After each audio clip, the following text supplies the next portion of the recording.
One decision made in Iran more than 70 years ago still affects headlines today. It reshaped the Middle East. It changed America's relationship with Iran. And it all began with one man, Mohammad Mosaddegh.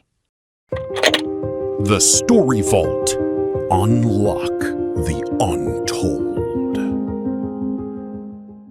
If I asked you, what countries have the most valuable natural resources in the world, oil would probably be one of the first things that comes to mind. Today, that sounds obvious. But about 100 years ago, oil wasn't just valuable. It was becoming the most important resource on Earth. Cars needed it, ships needed it, factories needed it, and eventually, entire militaries depended on it. Whoever controlled oil had power. And that's where our story begins, in Iran. Back then, it was still widely known as Persia, a country with an incredibly long history, one of the oldest civilizations on Earth. But despite all that history, many ordinary people weren't living prosperous lives. And here's the strange part. Iran was sitting on enormous amounts of oil. So why wasn't the country rich? Because most of the money wasn't staying in Iran. Years earlier, the Iranian government had signed an agreement with a British company called the Anglo-Iranian Oil Company. Today, you know that company by a different name, BP. The agreement gave the company the right to extract Iranian oil, and business was booming. Tankers carried oil around the world. Profits kept growing. Britain benefited enormously. The company became richer and richer. But many Iranians looked around and asked, if our oil is making so much money, why are we still struggling? Imagine owning a farm. Someone else harvests your crops. Someone else sells them. Someone else becomes wealthy. And at the end of the year, they hand you just a small share. Eventually, you'd probably start asking questions too. That's exactly what many Iranians were doing. And one man was asking louder than anyone else. His name was Mohammad Mosaddegh. Now, Mosaddegh wasn't a soldier. He wasn't trying to start a revolution. He wasn't standing on street corners calling for violence.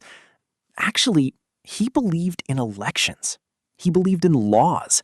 He believed that governments should answer to their people, which made him different from many leaders in that part of the world at the time. People trusted him, not because he promised to make everyone rich overnight, but because they believed he was honest. And in politics, that's a rare reputation. By 1951, that trust carried him all the way to the office of Prime Minister. For many Iranians, it felt like the country finally had someone willing to stand up for them. And almost immediately, Mosaddegh made a decision that shocked the world. He announced that Iran would take back control of its own oil. Today, that might not sound controversial. You'd probably think, well, of course a country should control its own natural resources. But back then, this wasn't just about oil. This was about money, power, influence, and the balance of the entire Middle East. Britain was furious. The British government saw this as more than a business dispute. They believed it threatened their economy and their global influence. So instead of accepting the decision, they fought back. They imposed sanctions. They blocked Iranian oil exports. They tried to isolate Iran economically. And little by little, Iran's economy began to suffer. Now imagine you're Mosaddegh. Your people elected you because they wanted a fairer future. You believe you're doing the right thing. But suddenly, your country's biggest industry is being squeezed from the outside. People lose jobs. Money becomes scarce. Pressure builds. And that's exactly what happened. But here's where the story takes a turn that almost sounds like fiction. Britain wanted Mossadegh removed. There was just one problem. They couldn't do it alone. So they asked someone else for help, the United States. And at first, America wasn't convinced. After all, Mossadegh wasn't a dictator. He wasn't an enemy. He had been elected. So why get involved? Well, the answer had very little to do with oil, and almost everything to do with fear. Because this wasn't just the age of oil anymore. It was the beginning of the Cold War. And suddenly, every political crisis anywhere in the world looked like it might become a victory for the Soviet Union. So here's the question that changed everything. What if Iran became unstable and the Soviets moved in? That single fear would lead to one of the most controversial intelligence operations in modern history. And it would change the relationship between Iran and the United States for generations. At first, the United States wasn't planning to overthrow Mohammad Mosaddegh. In fact, many American officials actually respected him. They saw him as a nationalist, not a communist. And that's an important difference, because during the Cold War, those two words meant very different things. Mosaddegh wasn't trying to hand Iran over to the Soviet Union. He simply believed one thing. Iran's oil should belong to Iran. Honestly, that doesn't sound like a crazy idea. Most of us would probably agree with him. But here's the problem. History isn't just about what's fair. It's about who has power. And power changes the rules. As Britain's pressure on Iran grew, the country's economy started falling apart. Oil exports slowed down. Money became harder to find. Businesses struggled. People became frustrated. And when life gets harder, people start looking for someone to blame. Some blamed Britain, others blamed Mosaddegh. Because even though many people still admired him, being right doesn't always mean people can afford to wait. Imagine promising to renovate a house. You know the plan will make life better in the future. But while you're rebuilding, the roof leaks. The electricity keeps going out, and nobody has money. Eventually, people stop asking about the future. They start asking why today is so difficult. That's the situation Mosaddegh found himself in. Back in Washington, something else was happening. A new president had just entered the White House, Dwight D. Eisenhower. And unlike the previous administration, his team saw the world through a different lens. Every crisis, every protest, every unstable government raised the same question. Could the Soviet Union benefit from this? Remember, this was the early 1950s. The Cold War wasn't just a political rivalry. It felt like a global chess match. Every country mattered. Every alliance mattered. Every decision mattered. And Iran sat in a very important place on the map. If Iran became unstable, American leaders feared the Soviets might gain influence in the region. Whether that fear was justified or not, it shaped the decisions they made. That's when Britain came back with another idea. If economic pressure wasn't enough, maybe it was time for something else.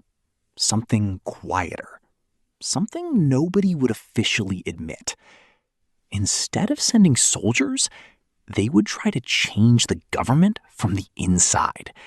And to do that, they needed an organization that specialized in secrets. The CIA.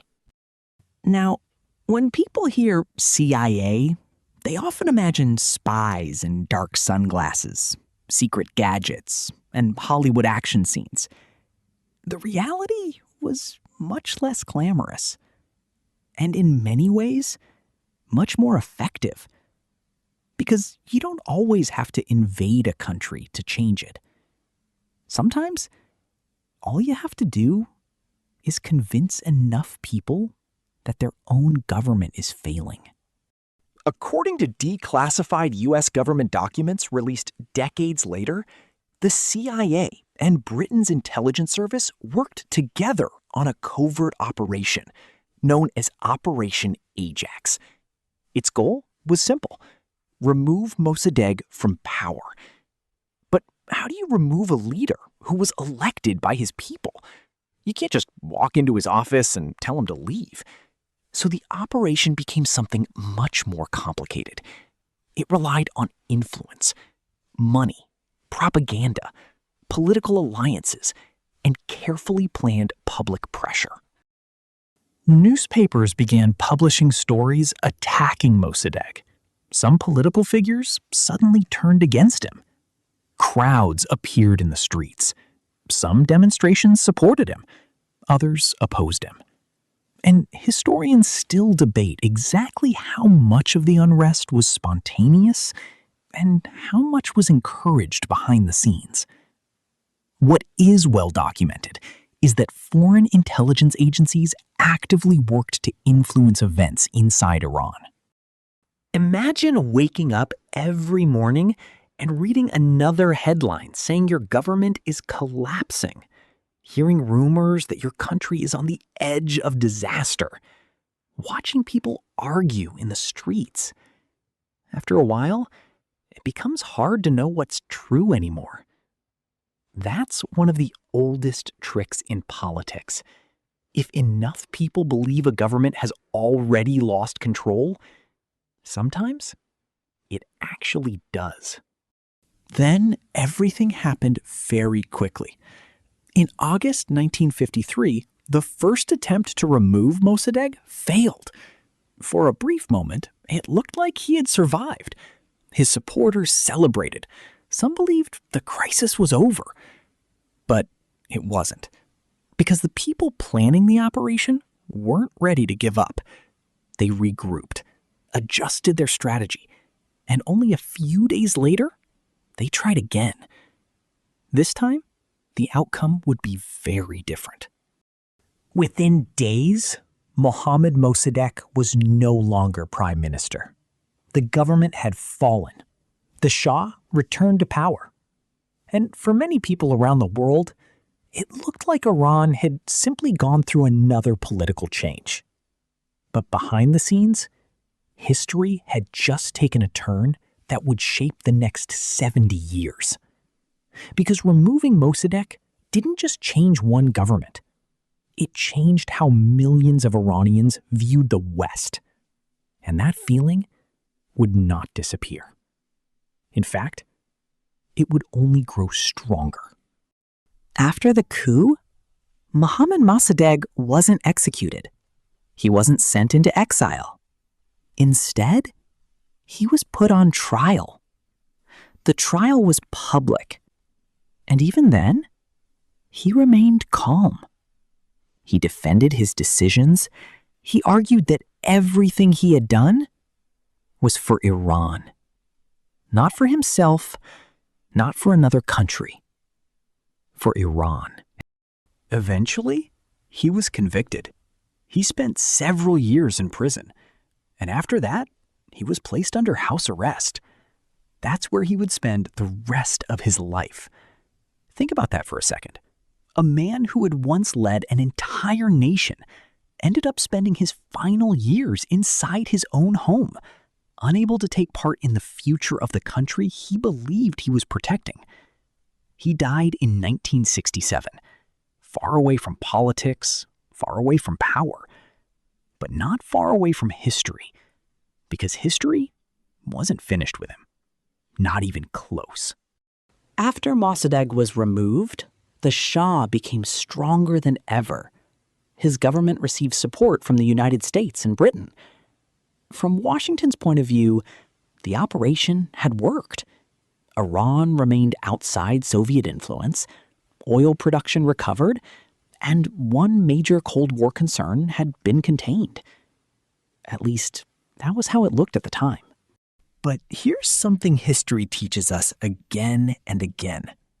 Sometimes a decision solves today's problem while quietly creating tomorrow's. The Shah ruled for more than 2 decades after the coup. Iran modernized in many ways. New roads were built, industry expanded, education improved.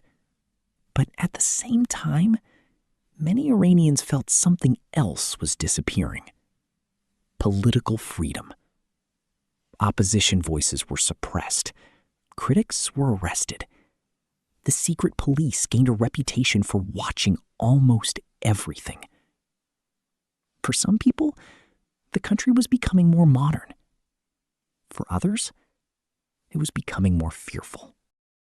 As the years passed, anger didn't disappear. It simply changed shape. Some people blamed the Shah. Others blamed foreign governments for helping keep him in power. And one memory kept coming back. 1953. The year many Iranians believed their democracy had been taken away. Whether people remembered every detail correctly or not, the feeling stayed alive. Sometimes history isn't remembered because of every fact. It's remembered because of how it made people feel. Then, 26 years later, everything exploded. In 1979, the Iranian Revolution overthrew the Shah. Millions of people filled the streets. The monarchy collapsed. Ayatollah Ruhollah Khomeini returned to Iran. And suddenly, the entire political landscape of the Middle East changed again. Around the world, many people saw the revolution as a completely new event. But inside Iran, many saw it differently. To them, 1979 wasn't just about that year. It was connected to 1953, to Mosaddegh, to the coup, to years of frustration that had never truly disappeared. History had come full circle. Not long after the revolution, another event shocked the world. A group of Iranian students entered the U.S. Embassy in Tehran. They took dozens of American diplomats hostage. The hostage crisis lasted 444 days. It dominated television news, it changed American politics, and it deeply damaged the relationship between the two countries. Now, it's important not to oversimplify history. The hostage crisis happened for many reasons. But when journalists interviewed some of the students involved, many pointed back to one event: the 1953 coup. To them, it wasn't ancient history. It was proof that foreign powers had interfered in Iran before, and they feared it could happen again. This is one of the strangest things about history. An event can last only a few days, but its consequences can last for generations. The people making decisions in 1953 couldn't possibly know what the world would look like 20 or 30 years later. Just like we can't always predict the future today. History rarely gives us that luxury. Decades later, the United States officially acknowledged its role. Documents that had once been secret were declassified. The CIA released historical material describing its involvement in Operation Ajax. For many historians, it confirmed what had long been suspected. The coup was not simply an internal political struggle. Foreign intelligence agencies had played an active role. That doesn't answer every historical question, but it changed one important thing. It moved part of this story from speculation to documented history. And that's what makes Mohammad Mossadegh's story so remarkable. He wasn't remembered because he won. In fact, he lost almost everything: his position, his freedom, his influence. But sometimes, history remembers people not because of what happened to them, but because of what happened after them. And in Mossadegh's case, the consequences are still unfolding today. Here's something I find fascinating. If you ask most people outside Iran who Mohammad Mosaddegh was, many won't know his name. But if you ask why the relationship between Iran and the United States has been so complicated for decades, his story is one of the places you have to start. That's what makes history so strange. Some of the people who shaped the modern world are the very people we've almost forgotten. Think about it. Mossadegh wasn't trying to build an empire. He wasn't leading an army across continents. He wasn't trying to conquer other countries. He was trying to answer what sounds like a very simple question. Who should control a country's natural resources? The country? Or someone else?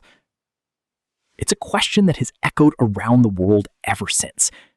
Not just in Iran, but in many countries rich in oil, gas, minerals, or other valuable resources.